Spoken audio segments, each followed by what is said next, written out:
الأمة ما خاب من تمسك بكم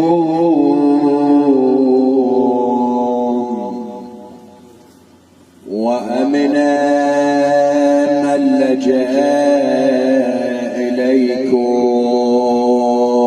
يا ليتنا كنا معكم سادتي فنفوز فوزا عظيما.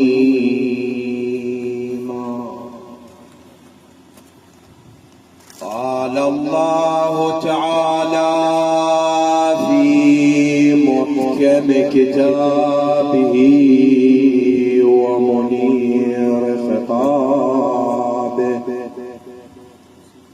بسم الله الرحمن الرحيم.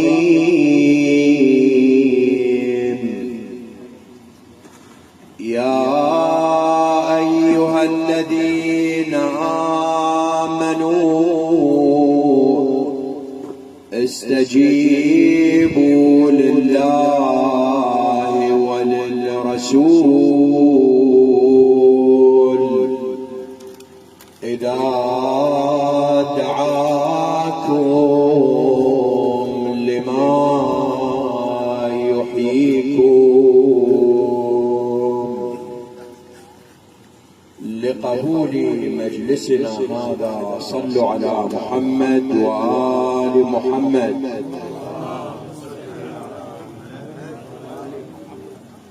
من الظواهر السلبية المنتشرة بين البشر هي ظاهرة ورذيلة الغضب أو الانفعال أو العصبية على الآخرين.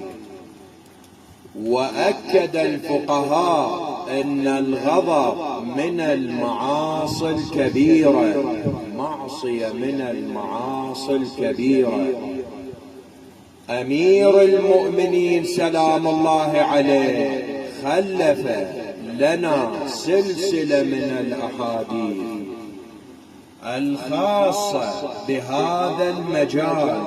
ومن هذه الأحاديث: يا أيها الناس، لم يخاطب الشيعة فقط، لم يخاطب المسلمين فقط، وإنما كل البشرية.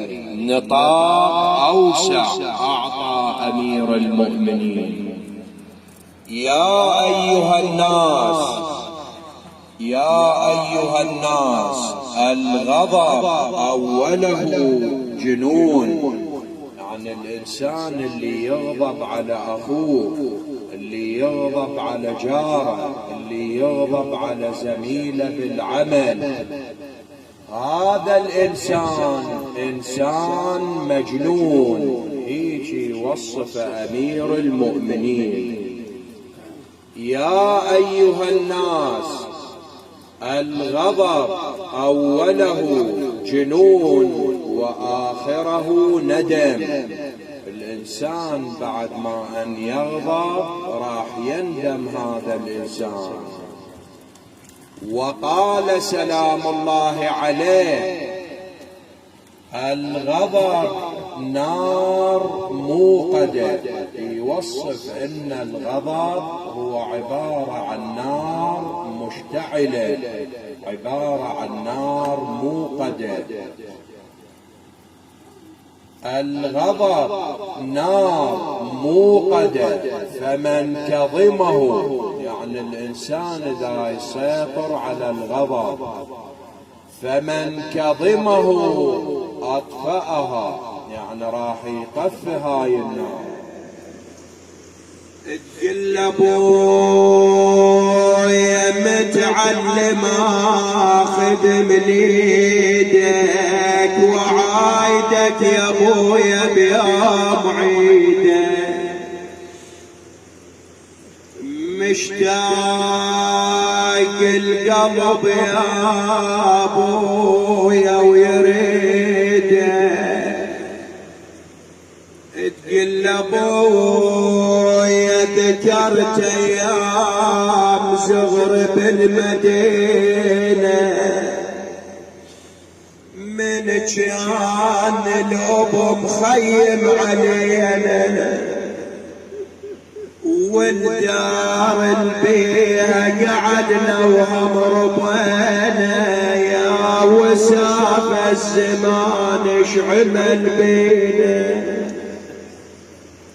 لما سمعتها زينب يا طارش دق الاهل علبتهم،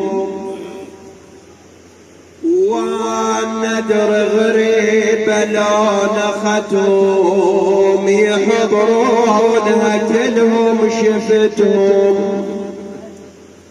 وقلهم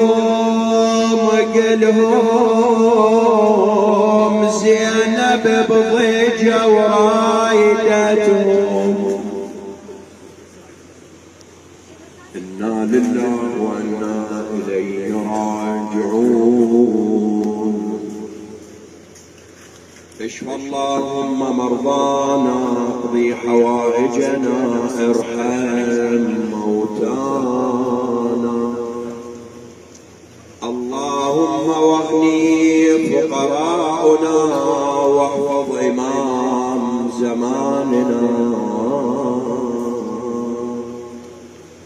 وارزقه السلام والنصر والعافية والتمكين.